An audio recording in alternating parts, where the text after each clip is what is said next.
সম্মানীয় দর্শক, সূর্যগ্রহণের কথা শুনলে আমরা কিন্তু আতঙ্কগ্রস্ত হয়ে থাকি, কারণ পূর্ণগ্রাস সূর্যগ্রহণ মানেই দিনের বেলায় অন্ধকার। তো গত 50 বছরের মধ্যে দীর্ঘতম সূর্যগ্রহণ হতে চলেছে এবার সেই পূর্ণগ্রাস সূর্যগ্রহণ। যুগ যুগ ধরে মানব সম্প্রদায়কে একই সঙ্গে বিমোহিত ও সন্ত্রস্ত করেছে এই সূর্যগ্রহণ। এটি একটি বিরল মহাজাগতিক ঘটনা যা এবার ঘটতে চলেছে। প্রাচীনকালে এই ঘটনাকে দেবতার ক্রোধের নিদর্শন বলেই মনে করা হতো। তবে আধুনিক যুগে এই মহাজাগতিক ঘটনা দেখার জন্য উদগ্রীব থাকেন জ্যোতির্বিদ ও সাধারণ মানুষ। আর সেই মহাজাগতিক ঘটনা ঘটতে চলেছে আগামী এপ্রিল 2024 সালে, ঠিক এবার, অর্থাৎ আর কয়েকদিন পরেই। তো এপ্রিল মাসের কোন তারিখে ঘটতে চলেছে বছরের 50 বছরের মধ্যে দীর্ঘতম সূর্যগ্রহণ, অর্থাৎ পূর্ণগ্রাস সূর্যগ্রহণ কতক্ষণ স্থায়ী থাকবে, কোথায় কোথায় দেখা যাবে এই গ্রহণ, মহাজাগতিক ঘটনা, সমস্ত কিছু আপডেট দেওয়ার চেষ্টা করব আজকের ভিডিওতে।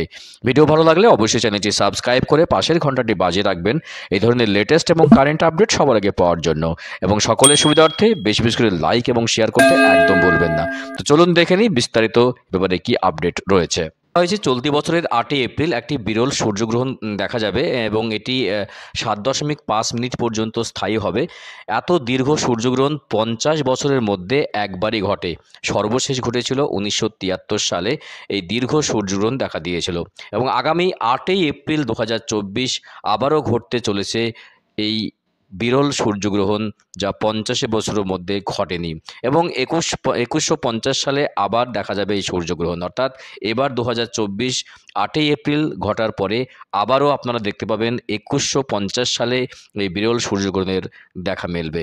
তবে কক্ষপথে চাঁদ ও সূর্য একই সারিতে এসে পড়লে সূর্যগ্রহণ হয়, আপনারা জানেন। তো এমন পরিস্থিতিতে সূর্যের আলো সরাসরি চাঁদের গায়ে পড়ে, ফলে পৃথিবীতে চাঁদের ছায়া পড়ে। এই সময় চাঁদ স্বাভাবিকের চেয়ে পৃথিবীর কাছাকাছি থাকে এবং এটি কিছুটা বড় দেখায়।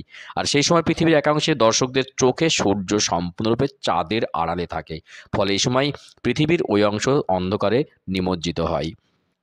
তো সূর্যগ্রহণের স্থায়িত্ব দৃশ্যমানতা পর্যবেক্ষণের ভৌগোলিক অবস্থানের উপর নির্ভর করে। তো আগামী 8ই এপ্রিল কোথায় কোথায় হবে, মেক্সিকো, মার্কিন যুক্তরাষ্ট্র, কানাডায় সম্পূর্ণ সূর্যগ্রহণ হবে, অর্থাৎ ওই সব অঞ্চলে সম্পূর্ণ অন্ধকার ঢেকে যাবে 7.5 মিনিটের জন্য। ফলে লাখ লাখ মানুষ এই বিরল ঘটনা উপভোগ করবেন। এশিয়ার জ্যোতির্বিদরা এই ঘটনা প্রত্যক্ষ করতে পারবেন না, তবে লাইভ স্ট্রিমের মাধ্যমে ঘটনাটি কিছুটা হলেও উপভোগ করতে পারবেন এশিয়ার দর্শকেরা। এবারে সূর্যগ্রহণের আরেকটি আকর্ষণীয় দিক হলো যে ঘটনার সময়, অর্থাৎ সূর্যগ্রহণের সময় সূর্যের 11 বছরের ঘটনাচক্রের চূড়ান্ত পর্যায়ের সঙ্গে সূর্যগ্রহণটি মিলে যাবে। অর্থাৎ এই সময় সৌর ঘটনা বেড়ে যাওয়ার কারণে আরও বেশি সৌর কলঙ্ক এবং সূর্যের বাইরের যে শ্বেত অংশ সেটা কিন্তু দেখা যাবে। সূর্যগ্রহণের সময় সৌরকিরণের যে গোলাপি আভার বৈশিষ্ট্যগুলো সেটাও কিন্তু প্রত্যক্ষ করা যাবে বলে জানানো হয়েছে। তো গুরুত্বপূর্ণ আপডেট ছিল মহাজাগতিক ঘটনা ঘটতে চলেছে আগামী 8ই এপ্রিল 2024, 50 বছরের মধ্যে দীর্ঘতম সূর্যগ্রহণ, যা 50 বছরের মধ্যে ঘটেনি। আবারও ঘটবে 2150 সালে এইরকম বিরল সূর্যগ্রহণ। আপনারা দেখতে পাবেন আগামী 8ই এপ্রিল 2024 মেক্সিকো, মার্কিন যুক্তরাষ্ট্র, কানাডা থেকে সম্পূর্ণ সূর্যগ্রহণ। এশিয়ার দর্শকেরা লাইভ স্ট্রিমের মধ্যে মাধ্যমে দেখতে পাবেন এই বিরল মহাজাগতিক ঘটনা। খুব গুরুত্বপূর্ণ আপডেট দেওয়ার চেষ্টা করলাম আজকের ভিডিওতে। ভিডিও ভালো লাগলে অবশ্যই চ্যানেলটি সাবস্ক্রাইব করে পাশের ঘন্টাটি বাজিয়ে রাখবেন এই ধরনের লেটেস্ট এবং কারেন্ট আপডেট সবার আগে পাওয়ার জন্য। তো দেখা হচ্ছে নেক্সট ভিডিওতে এই ধরনের গুরুত্বপূর্ণ আপডেট নিয়ে। ভালো থাকবেন, সুস্থ থাকবেন। অসংখ্য অসংখ্য ধন্যবাদ।